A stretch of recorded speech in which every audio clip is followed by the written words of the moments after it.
malaking bagay yung makakapasok kami sa warehouse to do inventory so we can have accurate data, para makita natin ang talagang sitwasyon. And with accurate data, we can manage prices better.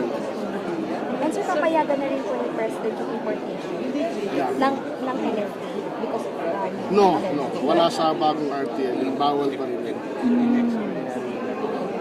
Sir, sa bagong batas, hanggang magkano yung pinakamababang presyo ng bigas ang mabibili sa palengke?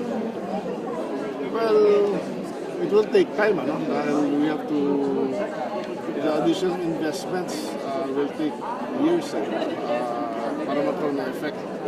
Siguro mga 1 or 2 years para effect. But definitely, it should be, kung ano yung international price, it should be a little bit lower.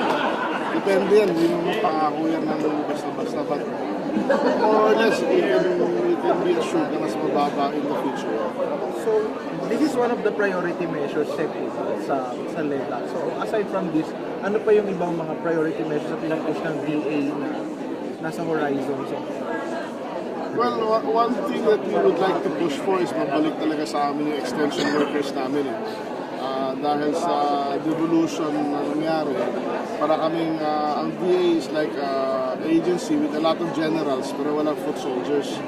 So in order for us to implement yung mga programa, mga new policies, moving forward, we need boots on the ground para ma-implement ito as soon as possible.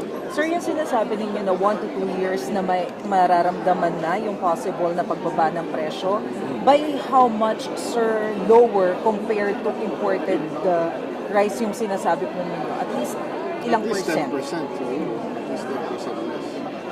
Ano may prevailing naman.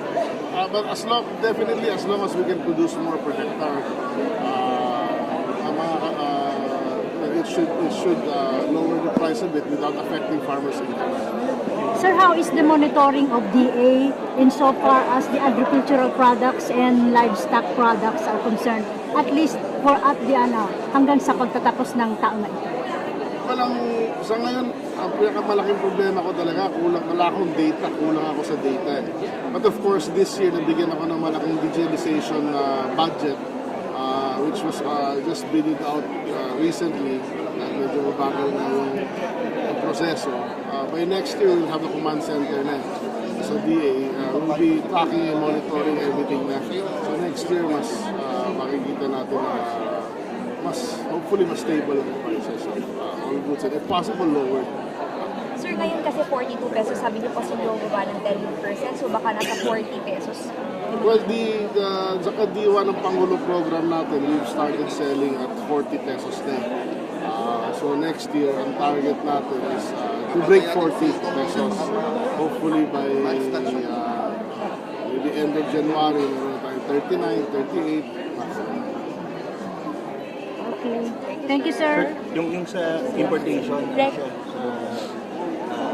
yung extraordinary circumstances po po.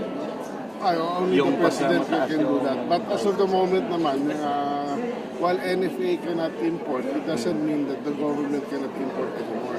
Kasi we have a lot of other agencies that we will be using to import if needed without the president's order.